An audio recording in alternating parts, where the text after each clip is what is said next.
자, 여러분들 오늘 서머헤이츠님께서 시들무에 찾아와 주셨습니다. 서머헤이츠님의 섬뜩한 이야기 바로 만나보도록 할게요. 네, 안녕하세요. 서머헤이츠님. 예, 반갑습니다. 오랜만입니다. 아이고, 반갑습니다. 근데 오늘 뭔가 예. 그 소리가 좀 달라 보입니다? 지금 여기가 카페입니다. 아, 카페예요? 괜찮을까요? 네, 카페인데 혹시 뭐 작업음이 들리십니까, 혹시? 그렇겠죠. 주변에 사람들이 그러면 제가 있으니까. 밖으로 나가겠습니다. 네. 어, 지금 손님 분들이 지금 안 계시긴 하는데 별로 그냥 밖에 나가는 게 더 나을 것 같습니다. 네. 밖에 춥지 않아요? 제가 이름이 서머 헤이츠지 않습니까? 제가 여름을 싫어하고 겨울을 좋아하기 때문에 저는 겨울이 된 것에 대해서 아주 긍정적으로 생각하고 있습니다. 저는 추운 거를 즐깁니다. 그러다가 나중에 입이 얼어서 말이 안 나오시는 건 아니겠죠? 자, 그러면 예, 바로 오늘 서머헤이츠님께서 준비하신 이야기 출발을 해보도록 하겠습니다. 렛츠고! 예입니다. 서머헤이츠요!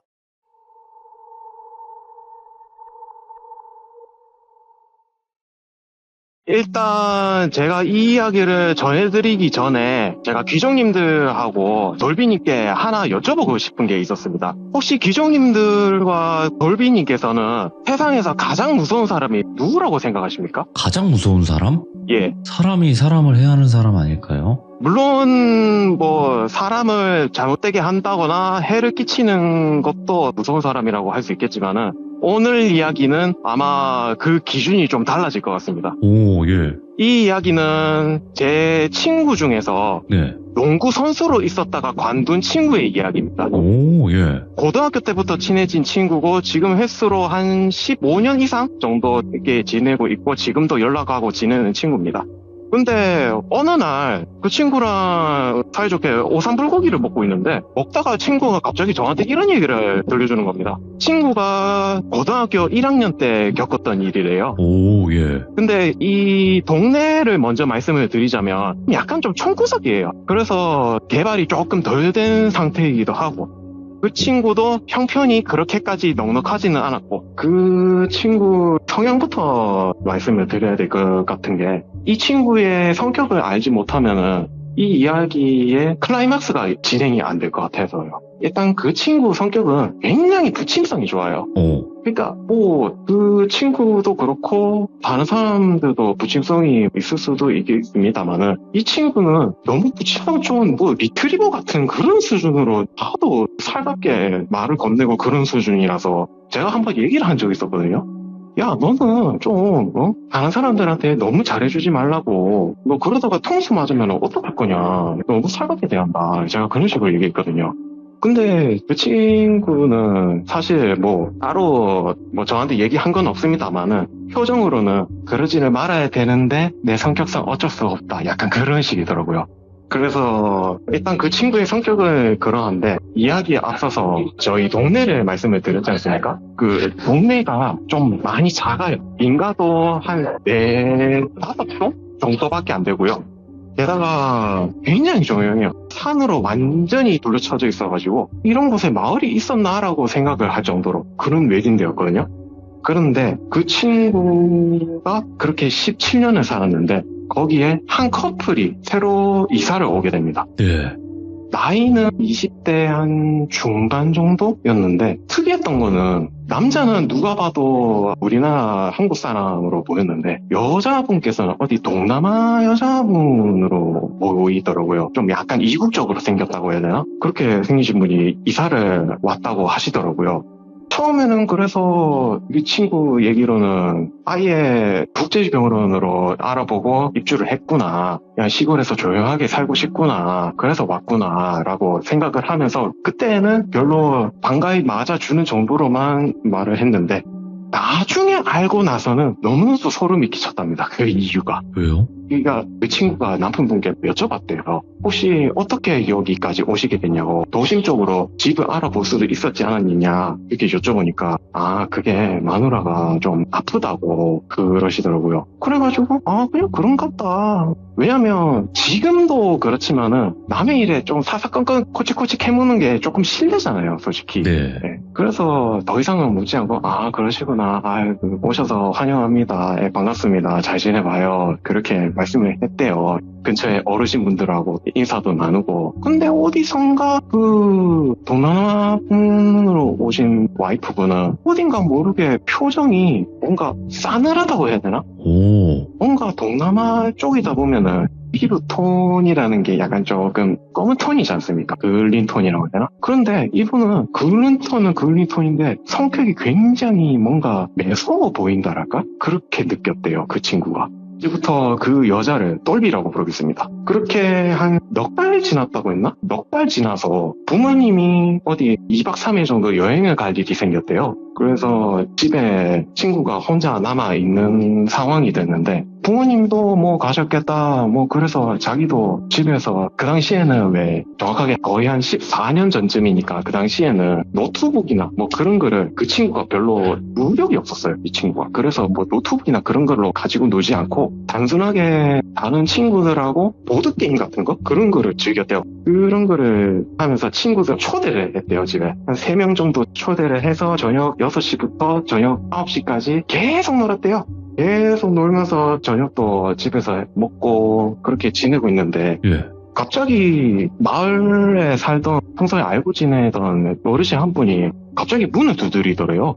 그래서 밖에 나와봤더니 어르신 분께서 갑자기 대뜸 혹시 요번에 그 이사 온 부부 못 봤냐고 그러시더라고요. 그래가지고 집에 없나요? 여쭤보니까 집에 없으니까 이렇게 찾아왔지 지금 둘 다 없어 그렇게 말씀하시길래 이상하다. 어디 가신 거 아니에요? 라고 말씀을 드렸대요. 근데 그 당시까지만 해도 그 친구는 별로 그 부분에 대해서는 심각하게 받아들이지 않았대요. 왜냐? 남의 일이다. 그래서 아이고 어르신 뭔 일이 생기겠습니까? 기다려보시죠. 뭐 큰일이 일어났겠습니까? 별일 아닐 겁니다. 기다려보세요. 이렇게 잘 말씀을 드리고 그래가지고 어르신분을 저 집까지 배웅해 드리고 그 당시에는 배웅해 드리는 그런 게 있었대요. 네. 배웅해 드리고 다시 집에 오는데 집이 위치가 어떻게 돼 있냐면 기역자 모양으로 친구의 집이 맨 끝에 집에 꺾인 곳에 거의 중앙이죠. 기역자의 중앙에 거기 꼽사리에 껴있고 옆에 바로 인근에 있는 그 집이 국제 결혼하신 분 그 예? 집이더라고요.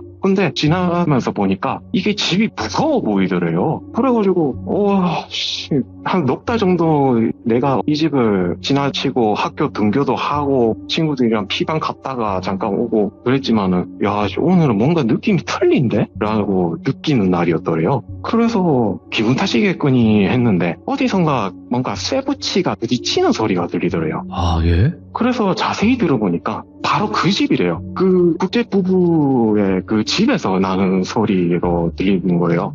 아까 전에 어르신께서 집에 아무도 없다고 하셨는데? 그래서 갔대요. 문 앞에 갔는데 보통은 저희가 문이 잠겨 있으면은 좀 약간 덜컹거리는 정도지 사람의 완력으로는 좀 뚫기가 힘들지 않습니까? 근데 풀쩍만 밀었는데 바로 열리더래요.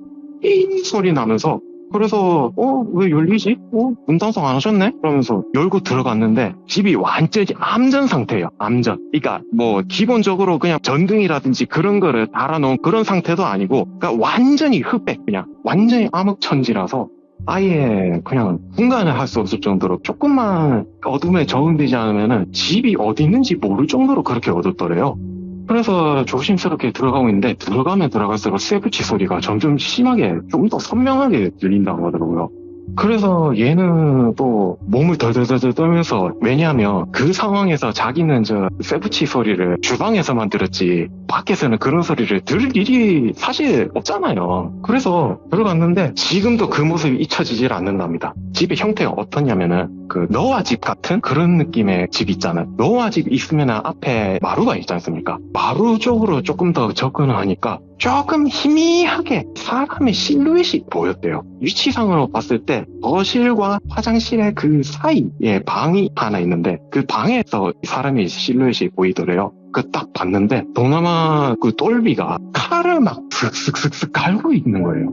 근데 그게 사실은 뭐 칼 가는 모습까지는 사실 뭐 요리 해보신 분들은 아시겠습니다만은 칼 가는 모습은 솔직히 그렇게 뭐 소름 끼치거나 그런 모습은 아니에요. 근데 그 친구가 왜 소름을 끼쳤냐면 장소였어요. 그 방이 남편 방이었거든요. 그래서 얘가 호기심을 이기지 못하고 들어갔는데 조금 더 접근을 했죠. 갔더니 그 여자가 남편의 시신을 조금씩 해하고 있더라고요. 오. 이게 어둠에 잠식된 그런 모습임에도 불구하고 이게 실루엣은 어차피 사람의 눈이라는 게 어둠에 적응이 되면은 어렴풋이 보이지 않습니까?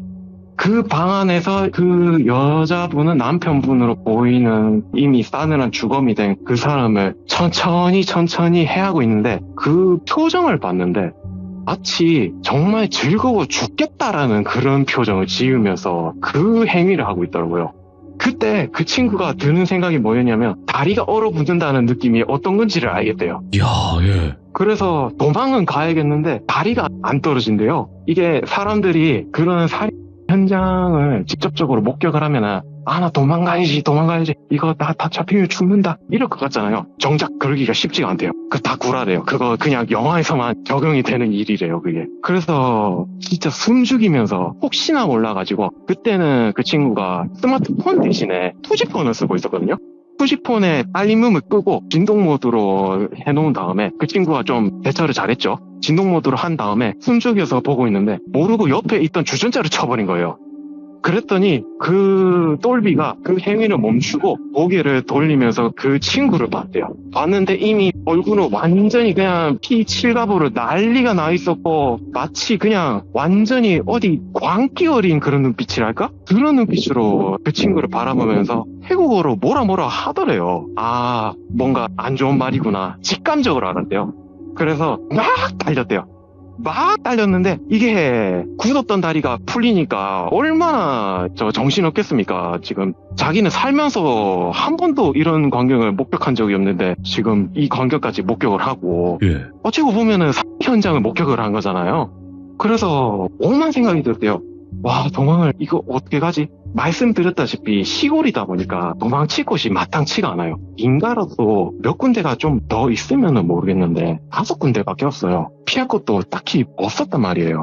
근데 그 친구가 고심 끝에 간 곳이 어디냐면은 자기 집이래요. 왜냐면 집에 친구들도 있었고 어느 정도 믿는 구석이 하나 또 있었대요. 그때 그 친구가 체구가 좀 작았어요. 키가 160도 안 됐어요. 17살 치고는 성장이 조금 더디죠. 그래서 집에 커다란 장독대가 있었는데 마침 안 쓰는 장독대 빈 게 하나 있었대요. 거기에 자기가 들어가면 살 수 있겠다라고 생각을 하면서 친구들한테 얘기를 해주기로 한 거예요. 그래서 친구들한테 얘기해줘. 야, 큰일 났다. 야, 우리 지금 피해야 될 것 같아. 일단, 이거 어떻게 얘기해야 돼, 막 횡설수설 하는 거예요. 본인도 뭐라고 얘기를 했는지 헷갈릴 정도로 그렇게 얘기를 하는 거예요. 그래서 친구들이 뭔 일이냐, 뭐 귀신이라도 봤냐, 친구들은 장난친다고 생각하더래요. 근데 이 친구 표정을 보니까 장난이 아닌 거예요. 절대로 공포스에 질린 표정을 짓고 있는 거예요, 지금 이 친구는. 그래서 다른 친구들도 심각성을 어느 정도 인지를 하고 지금은 얘기를 하기가 조금 힘드니까 우리 제발 어디 숨어있자. 내가 지금 장독대 그트가 생각까지 했는데 야, 그래도 니들이라도 있으니까 그냥 일단은 집에서 그럼 꼼짝 말고 있자. 불 다 끄자. 그랬거든요. 그랬는데 한 3분 정도 지났을까? 바로 담벼락 너머에서 태국말로 뭔가 이상한 소리가 들리는 거예요. 뭐라 하는데 이 친구가 뭐 태국어를 알아야 말이죠. 알 수가 없죠. 그래서 그 친구는 뭐라고 하는 거야? 속으로 되뇌이면서 분명히 나 해하려고 하는 것 같은데 진짜 미치겠다. 어떻게 해야 되는 거야? 일단 조용히 있어야겠다. 야, 너네 다 조용히 있어. 이러면서 정말 얼마나 시간이 지났는지를 모르겠더래요. 근데 딱 지나고 보니까 한 2시간 정도씩 그렇게 막 공포에 질려 있었대요. 그 친구들이랑. 그 2시간 정도 지나니까 약간 좀 서툰 한국말로 똘비가 씨이라고 하더라고요. 씨, 죽였어야 했는데 존 깜네. 근데 약간 이게 서툴면서도 너무 선명하게 그 욕설들이 다 들리니까 뭐 말을 못 하겠더래요. 그 친구들도 너무 이런 상황을 처음 겪다 보니까 누구 하나 찍소리도 못 냈더래요. 그래서 그 2시간을 지나고 나서 겨우 그 위험을 피했는데 피하고 나서 친구들한테 조금 안심이 되는지 얘기를 다 하니까 이거 보통 일 아닌 것 같다. 경찰에 신고해야 되는 거 아니냐 그러더라고요. 그래서 그런 것 같다. 야, 니들이 증인이 좀 돼주라. 근데 사실 얘네들은 본 게 없어요. 그냥 욕설만 들었을 뿐이지 그 사건의 목격자는 그 친구뿐이었고 그 친구의 친구들은 사실 그냥 뭐 아무것도 모르고 같이 숨어 있으라고 하니까 숨은 거지 뭐 따로 위협을 받았다든지 딱히 따지고 보면 그런 건 없었거든요. 네. 그래서 우리가 증언한다 해도 야 우리가 본 게 없고 우리는 단지 욕설만 들었을 뿐인데 뭐 방법 있냐. 야 그냥 네가 본 거 그대로 가감없이 경찰서에 얘기를 하는 게 좋을 것 같다. 네 말이 사실이면. 네. 그렇게 얘기를 해주더라고요, 친구들이. 그래서 그 친구가 그래 알겠다. 대신에 같이 가자. 같이 가기만 해달라 그러더라고요. 그래서 의리 있게 그렇게 해주더라고요, 친구들이 고맙게도. 그러고 나서 다음날 아침이 됐는데 그 친구가 굳이 경찰서로 갈 필요가 없겠더래요. 이미 경찰차가 출동을 하고 난리가 났대요, 난리가. 야, 예. 부모님께서는 아직 안 오셨지, 경찰은 와 있지, 친구들은 강제로 그냥 거기서 꼭두 새벽을 기다렸지. 그 친구들 집도 못 갔어요. 네. 집도 못 갔는데 경찰들 와가지고 막 사건 조사하고 현장 검증하고 그러고 있지. 마을 주민분들 얼마 안 되는 분들 오셔가지고 모여들어가지고 무슨 일이냐, 이게 뭔 난리냐 이 얘기들 나누고 계시고. 그래서 그 현장을 봤는데 그 친구가 봤던 게 잘못 본 게 아니었더래요. 피해자가 남편분이 맞고 근데 추가로 피해를 당하신 분이 한 분 더 계세요. 바로 아까 전에 친구를 찾아왔었던 어르신분까지 거기서 시신으로 발견이 됐대요.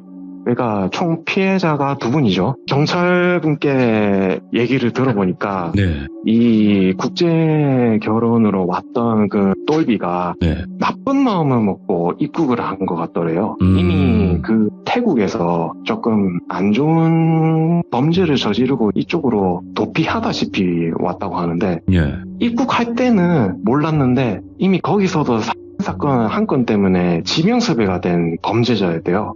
그랬는데 이 여자의 플랜이 뭐였냐면 다른 한국 남자랑 결혼을 해서 1년 이상 지내게 되면 자기도 정식으로 한국인으로 인정을 받는데요. 법적으로 한국 국적을 가지게 된다는 거죠. 그 당시에는 막 범죄 경력 증명서 이런 거 그렇게 따지지 않았대요, 크게. 그래서 그거를 허점을 노리고 그때는 결혼 중매 업체가 성행을 했는데 결혼 중매 업체를 통해서 이 남자는 어찌저찌 연결이 돼가지고 결혼을 하게 됐고 결혼을 함과 동시에 어디 조용한 데 가서 이 남자를 해한 다음에 자기는 좀 새 삶을 어떻게든 시작을 하고 싶었나 봐요. 근데 그 와중에 그 어르신분께서도 친구가 목격하기 전에 어르신분께서 가장 먼저 목격을 하셨고 그 똘비는 그 어르신분도 잘못되게 만들고 예. 그랬다고 하더라고요. 그 얘기를 전해 듣는데 이 친구가 살면서 무서웠던 경험이 처음이자 마지막이 이거였는데 너무나도 무서웠답니다.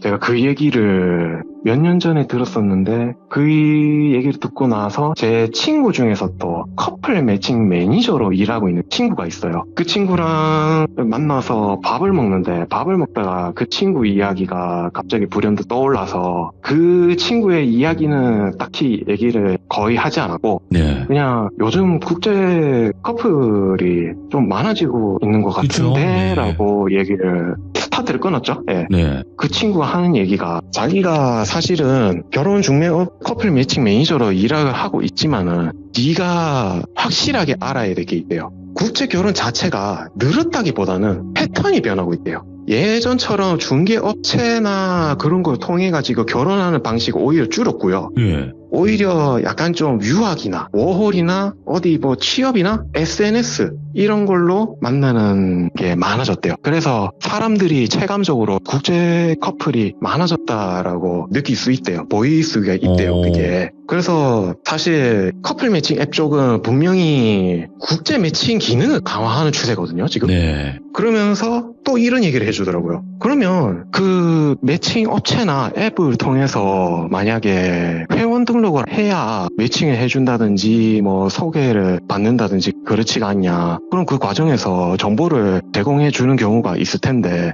혹시 그 정보들 중에서 제공이 안 되는 게 있냐고 물어봤거든요, 제가. 그랬더니 딱 정말 경악스러운 말을 들은 게 뭐냐면은 범죄 이력 조회가 안 된대요. 아, 네. 일반적인 결혼정보 회사나 커플 매칭 서비스는 범죄 이력 조회를 하지를 못한대요. 범죄 이력 조회를 애초에 못할걸요? 그 불법일걸요? 예, 이거는 제도적으로 막혀있는 부분이라서 네. 회사가 직접 어떻게 뭐 마음대로 조회할 수 있는 것도 아닐 뿐더러 맞아요. 회사도 못해요, 이거. 사실 이거는 개인 신상 정보 중에서도 네. 가장 민감한 거지 않습니까? 그래서 이거를 조회하는 것조차도 불법으로 지정이 되어 있고, 그러다 보니까 아주 극소수의 업체에서는 이거를 제출을 해달라고 요구는 할 수 있대. 그거를 강요를 못 한대요. 그래서 애초에 요번에 저도 새롭게 알게 된 건데, 현실적으로는 이게 제도적으로 막혀 있으니까 이 말인즉슨 해외 사람에게도 범죄 경력 증명서를 요구할 수도 없을 뿐더러 우리나라 사람한테도 그거 똑같이 적용이 되는 거거든요. 그러다 보니까 이거를 좀 더 지혜롭게 네. 연인을 만나거나 애인을 만들고 싶다, 뭐 솔로 탈출을 하고 싶다, 네. 그러신 분들께 이거를 조금 팁을 약간 드리자면, 본인의 정보를 먼저 과하게 주면 안 돼요. 그러니까 정보를 하면 뭐 집 주소, 주민등록증, 금융정보, 가족정보, 뭐 일상, 동선, SNS 뭐 이런 거를 먼저 까면 안 된대요. 그리고 상대방 쪽에서도 그거를 안 깐 것에 대해서 이해를 하면은 정상인이고, 이거를 이해해 주지 않으면은 좀 의심해 볼 필요가 있대요. 애초에 상대가 정상적인 사람이라면 이런 정보는 급하게 안 물어봐요. 그리고 두 번째로 말투, 속도, 관심사 패턴을 잘 보래요. 네. 이게 무슨 말이냐면, 뭐 예를 들어서 뭐 너랑 결혼하고 싶어, 아 이거 운명이야, 이런 시기는 쌍팔년도 시절에 나 통했지 지금은 아니래요. 너무 빠르게 연애 관계를 언급하면 안 된대요. 그리고 금전적인 부탁을 하면은 무조건 거르래요. 네. 그리고 본인의 일상에 너무 과도하게 개입하거나, 그리고 이거는 좀 제가 많이 공감이 됐던 이야기인데, 질문을 많이 할 수는 있는데 정작 본인 얘기를 거의 안 하면은 그것도 의심하래요. 그 얘기를 듣는데 그 경찰분께서 얘기해준 게 기억이 나더래요. 그 여자가 사이코패스 진단 점수를 매겼는데 거의 만점에 도달했대요. 예.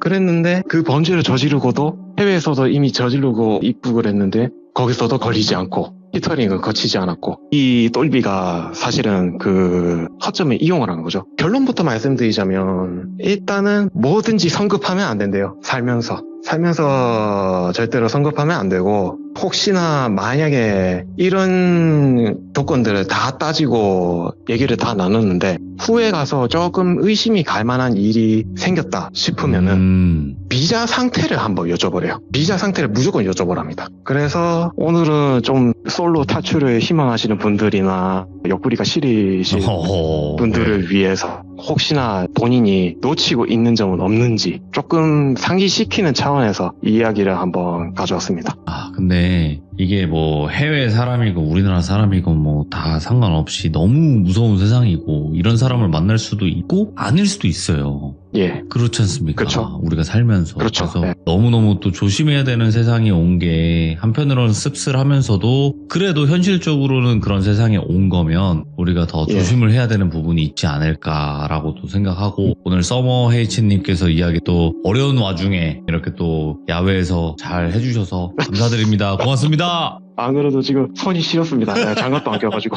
춥죠? 아, 오늘 진짜 엄청 춥습니다. 여기 영하입니다, 영하. 그러니까 와. 영화예요 이제. 그러니까 예. 얼른 들어가셔가지고 따뜻한 거 한 잔 드시기 바라겠습니다. 네, 건강 조심하시고 감기 조심하세요. 감사합니다. 네, 감사합니다. 네. 자, 이번 이야기는 서머헤치님께서 시들무에 와주셨습니다. 서머헤치님 오랜만에 오셨는데 바로 만나보도록 할게요. 네, 안녕하세요. 서머헤치님. 예, 안녕하세요. 여름이 가장 싫은 썸메이츠입니다. 지금 겨울이라 행복하시겠네요. 아주 행복해 죽겠습니다.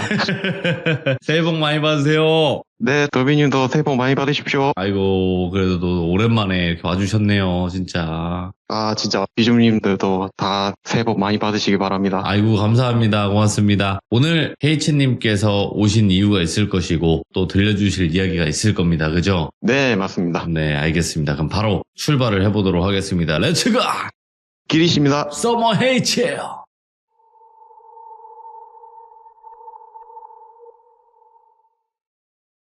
저에게 한 15년 정도 알고 지낸 여사친이 한 명 있습니다. 그 여사친이 겪은 이야기이자 제가 동시에 겪은 이야기를 한번 드려볼까 해요. 일단 이 친구의 이름을 지영이라고 할게요. 이 지영이 같은 경우에는 이 친구는 아이를 정말 좋아해서 일찌감치 유아교육과로 진학하기를 희망을 했었습니다. 실제로도 유아교육과로 괜찮은 대학교를 나오기도 했고요. 그러면서 자연스럽게 진로를 일단 처음에는 어린이집으로 취직이 되어가지고 어린이집에서 근무를 하게 됐는데 지금으로부터 한 7, 8년 전에 있었던 이야기입니다. 일단 지영이 이 친구에 관해서는 이 정도로 설명을 간략적으로 하고 이 지영이가 근무했었던 어린이집에서 또 말씀을 드리자면 충청도에 소재하고 있는 어린이집이고 거기서 수많은 어린이들 중에서 유미라고 하는 어린 여자아이가 있었습니다. 그 여자아이는 말수가 많이 적었어요. 왜 아이들 같은 경우에는 엄청 활발하고 체력이 넘치다 못해서 어른들도 감당할 수준이 안 되지 않습니까? 근데 이 친구는 너무 조용한 겁니다. 말수도 없고 활동량도 거의 없고 뭘 물어봐도 애들이랑 어울려 지내지도 못하고 좀 그러는 겁니다. 그래서 얘는 그냥 성격상 좀 얌전한 편인가? 얘가 뭐 남 모르는 고충이 있나? 근데 아이 행실이 나쁘다든지 그런 건 전혀 없었고요. 그렇다고 해서 안색이 안 좋다든지 뭐 그런 것도 없었어요. 그냥 지극하게 너무 조용하게 지내는 것 외에는 뭐 딱히 특이한 점은 없었던 아이였습니다. 그러면서 그 친구와 더불어서 지영이랑 같이 근무를 했었던 18이라는 같은 동기 쌤이 있었습니다. 이 18 선생을 조금 또 간략하게 말씀을 드리자면 이 친구도 말수가 좀 적어요. 다른 쌤들하고도 또 좀 어울려 지내지를 못했어요. 유미라는 친구랑 거의 동급이죠. 그래서 그 친구가 한 번씩 저랑 밥 먹으면서 하는 얘기로 야 썸머 너는 네 생각에는 네가 아직 뭐 아이를 안 가져봐서 네가 뭐 아이를 좋아하는지 안 좋아하는지는 그것까진 잘 모르겠는데 네 생각에는 지금 이거 둘 조금 이상하지 않냐 그렇게 얘기를 하는 겁니다. 그래가지고 제가 뭐 조금 이상하기는 하다. 근데 뭐 너도 어린이집에 취직이 된 지 얼마 되지도 않았고 나도 조금 바쁘기도 바쁘고 그러다 보니까 너도 뭐 그런 거에 너무 신경을 쓰지 마라. 뭐 너가 아이를 정말로 좋아하고 그런 깊은 마음은 이해는 하는데 너무 관여하는 것도 좀 네가 선을 넘는 행위일 수도 있다. 그러니까 네가 어느 정도는 거리를 유지하되 아이가 조금 수상쩍은 느낌이라고 해야 되나? 약간 조금 이상한 행동을 보인다 싶으면은 그때는 네가 할 수 있는 조치를 해라. 그 정도는 할 수 있지 않냐. 그렇게 얘기를 했죠. 그러더니만은 그 친구가 그래 그게 맞긴 한데 내가 요 며칠 그 친구랑 그 쌤이랑 좀 둘이 너무 묘하게 닮은 구석이 조금 있어가지고 좀 이상하다 이렇게 얘기를 하더라고요. 그래서 처음에는 얘 또 시작이다. 또 오지랖병 걸렸다. 처음에는 그렇게 생각을 했죠. 그러면서 대충 얘기를 얼버무리고 자리를 파하고 그러고 나서 며칠 지났는데 유미 이 어린 여자아이가 이 친구가 어느 날부턴가 온몸에 멍이 조금씩 든 상태로 등원을 하는 겁니다. 그래가지고 그거를 보자마자 지영이가 얘기를 했죠. 유미야 너 몸에 너 왜 그래?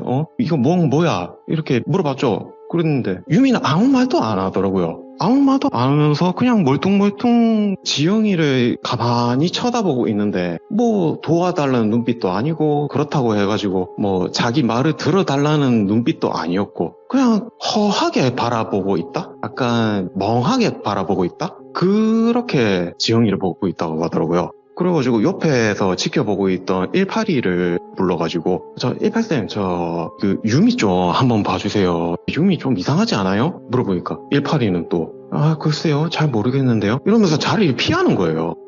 그래가지고 뭐야 이거 뭐 182는 더 이상해 둘이 뭐 하는 거야 답답하고 막 그러죠. 지영이 입장에서는 아이는 멍들어가지고 있는데 주변에서는 얘기를 해줘도 별일 아니라는 듯이 치부를 해버리고 자기만 되게 심각한 거예요. 그러면서 한 번은 이파리가 요 며칠 동안에 좀 뭔가 아이들에 대해서 좀 기본적으로 우리가 어린이집 쌤들 같은 경우에는 어린 아이들에게 애증을 가지고 관리를 하고 케어하지 않습니까? 네. 그게 기본 서양이지 않습니까? 그런데 이 이파리는 진짜로 정말 자격 미달이 수준으로 너무 무관심한 거예요. 그러니까 유미뿐만 아니고 다른 아이들한테도 무관심한 거예요. 특히나 유미한테요. 그래가지고 일파리 행실을 좀 수상쩍게 여기는 와중에 어느 날 유미가 한 5일 정도 등원을 못한 때가 있었어요. 그래가지고 한 며칠간은 그냥 집에 일이 있었거나 아니면은 아이가 정말로 좀 몸이 안 좋아가지고 등원을 못했나 보다, 부모님께서 그러셨나 보다, 그렇게 생각을 했는데 아무런 연락도 없이 5일이 넘어가니까 점점 불안이 의심으로 바뀌는 거 있죠. 의심을 하는 단계까지 이르렀더라고요. 그래서 전산상에 저희가 보통 어린이집에 등록을 하려면은 기본적으로 부모님들께서 아이와 같이 등록을 하지 않습니까? 등하원도 원칙적으로 부모님들하고 같이 등하원을 하게 되어 있어요. 그런데 가만히 곰곰이 생각해 보니까 그 친구가 등원을 시작한 지가 한 2주 정도 지났는데 2주 동안에 부모님을 뵌 적이 없는 거예요. 그래가지고 전산상을 딱 들여다봤는데 유미 어린이만 등록이 돼 있고 부모님의 성함은 아예 공란이 되어 있는 거예요. 이거 누가 등록을 했지? 본인이 등록한 게 아니에요, 지금 이거. 그래가지고 다른 쌤들한테 여쭤봤죠? 근데 아무도 본인이 등록했다는 쌤이 안 계시는 거예요. 그래가지고 이거는 보통 일이 아닌데? 이거 내가 생각하는 아니야, 그럴 리가 없어, 그렇게 생각을 하면서도 왜 마음속에 설마 그럴 리가 있겠어? 설마 사람이 그런 짓을 하겠어? 그런 내면 속에 들어있는 그런 안 좋은 생각 있지 않습니까? 그거를 조금씩 품고 있는 와중에 어느 날 어린이집에 전화가 왔었어요. 전화 한 통이 왔는데 딱 지영이가 "여보세요?" 하고 받아보니 경찰이라는 거예요. 혹시 유미 어린이가 다니던 어린이집 거기 맞나요? 이렇게 여쭈시는 거예요. 그래서 예, 맞다고. 예, 혹시 요 며칠 등원을 못했지 않습니까? 이렇게 묻더라고요. 그래서 지영이가 맞다고, 유미 며칠간 지금 곧 6일 넘어간다고, 등원 안 한 지가, 그렇게 말씀을 드리니까 형사분이 정말로 막 한숨을 진짜 계속 내쉬면서 유미 어린이가 소위 잘못됐다고 하죠. 잘못됐다라고 하더라고요. 그래가지고 어린이집에도 형사분들이 총 출동을 하고, 게다가 유미가 살았던 그 자택에도 형사들이 들이닥쳐가지고 수색을 하고 있는데, 수사 과정에서 이거는 제가 지영이한테서 전해 들으면서 진짜로 이거는 얘가 나한테 우스갯소리를 하는 얘기인가 싶어가지고 제가 몇 번이고 되물었던 얘기거든요. 예? 이 유미의 어머니가 18이라고 하더라고요. 그러니까 지영이의 동기 어린이집 쌤 있죠. 18이가 유미의 어머니였고, 그 유미를 죽인 범인도 18이었다는 거예요. 그래가지고 현장에서 체포를 했는데, 체포를 하면서 그 소식을 전해 듣고 지영이가 뛰쳐나가가지고 18이를 붙잡고 막 물어본 거예요. "너 왜 그랬냐고. 내 얘기 다 들었다. 야, 너 사람이 할 짓이냐, 그게. 어떻게 네가 네 딸을 죽이냐고. 미쳤냐고." 그렇게 얘기하니까 18이가 아무 말도 안 하고 진짜 입이 귓가까지 째지듯이 웃더라고요.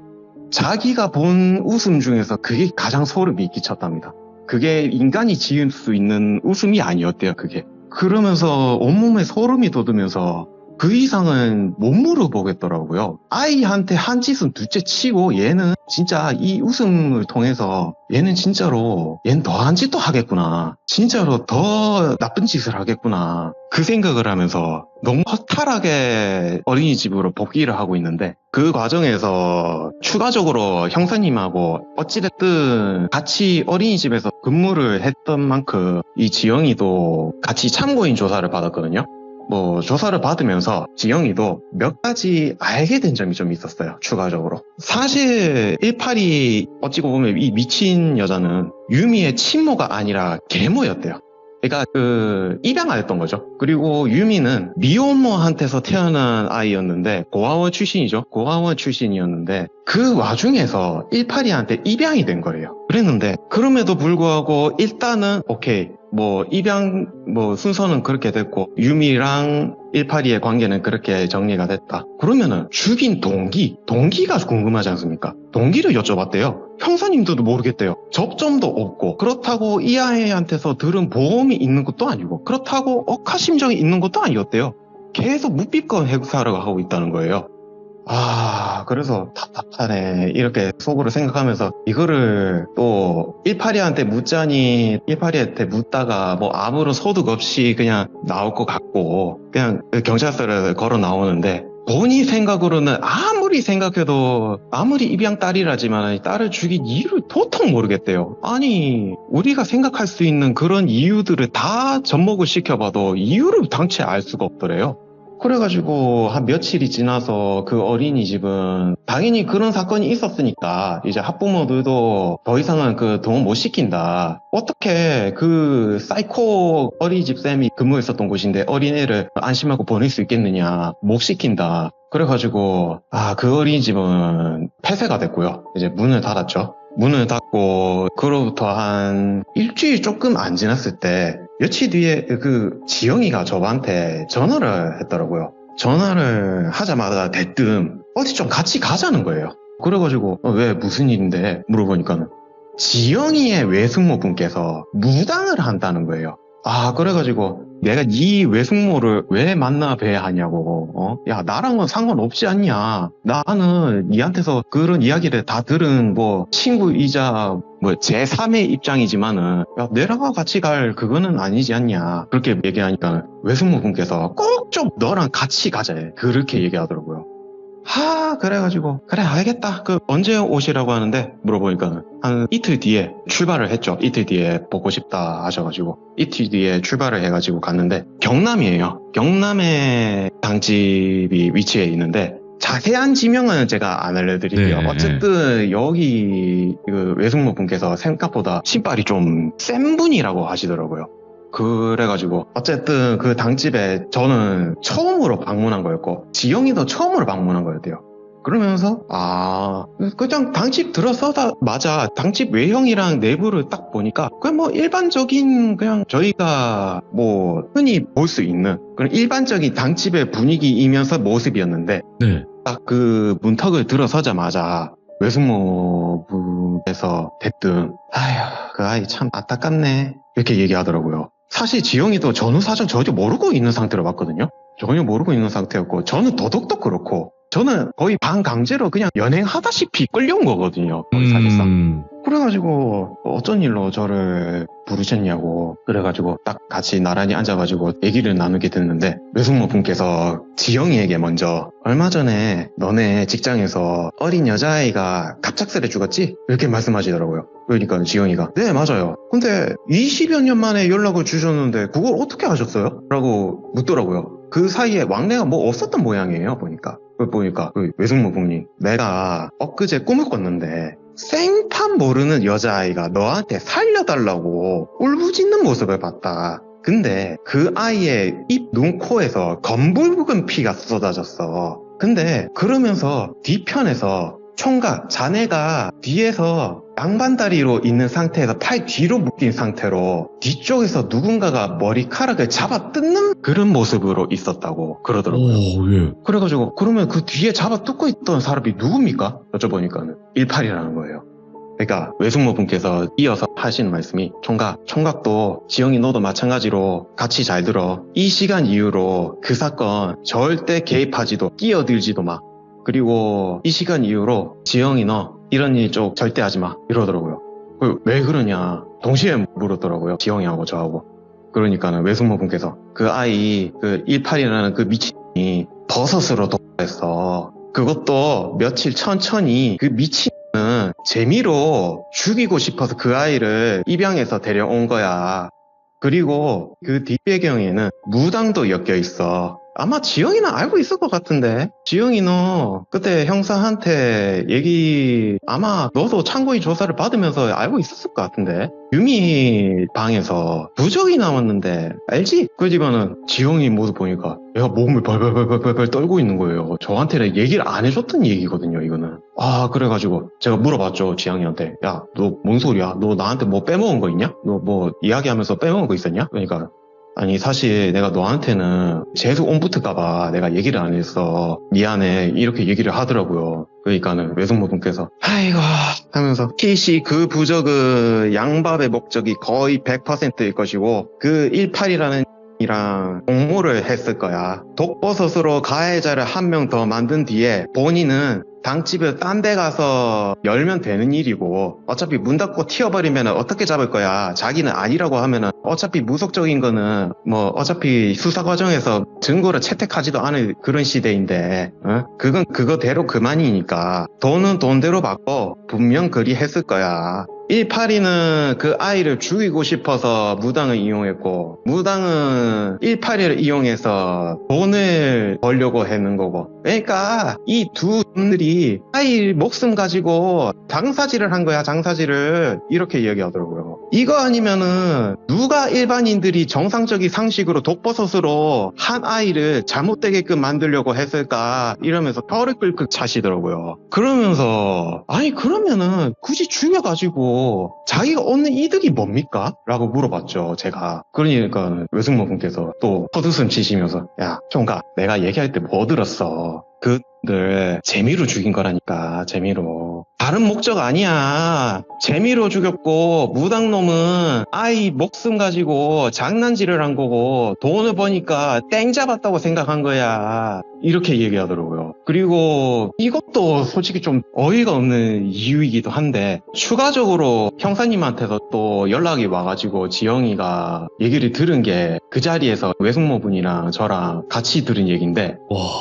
그 18이라는 있죠? 사실 결론적으로 말씀드리자면 무기징역을 받았어요. 무기징역을 받았는데 받고 나서 마지막으로 한 얘기가 있었는데 아쉽네. 내가 한 명만 죽일 게 아니고 20명을 죽이려고 했는데 이 얘기를 법정에서 했다고 하더라고요. 자기의 버킷리스트였대요. 그게 그 어린 아이 20명을 죽인다는 게. 그 한 명 외에 다른 타깃도 그 어린이집에 몇 명이 또 있었고요. 추가적으로 자기 친구의 그 친구분은 조금 일찍 결혼을 했거든요. 그래서 그 친구분은 아들이 한 명 있었는데 그 아들마저도 죽이려고 했었대요. 형사가 그러면 그 독버섯 그거 어디서 났느냐 물어보니까는 자기가 직접 공부를 했다. 어디 10만이를 통해서 뭐 안 것도 아니고 전문가를 통해 가지고 뭐 안 것도 아니고 본인이 직접 공부를 해가지고 온 산을 다 뒤졌대요. 정말 안 가본 산이 손에 꼽을 정도로 다니면서 독버섯들을 다 채집을 했대요. 실제로도 182의 아지트에서, 아지트라고 하면은 그 거실 구석탱이 쪽에 보면은 우리가 왜 보통 그런 데에는 에어컨을 놓거나 전자제품을 조금 놓고 그러지 않습니까? 그 뒤편에다가 실제로 독버섯 가루가 발견이 됐었고요. 그 독버섯의 종류를 보니까 광대버섯이라고 하더라고요. 이 광대버섯 정보를 또 알아보니까 이게 우리가 보통 뭐 중금속이나 그런 독극물로 중독을 시키는 경우에는 금방 사람이 뭐 안색이 창백해지고 그러지 않습니까? 근데 이 독버섯으로 중독이 되면서 죽으면요 멍부터 든대요. 멍부터 온몸에 생기면서 설사가 엄청나게 났대요. 그러면서 지용이도 가만히 생각해보니까 아 그러고 보니까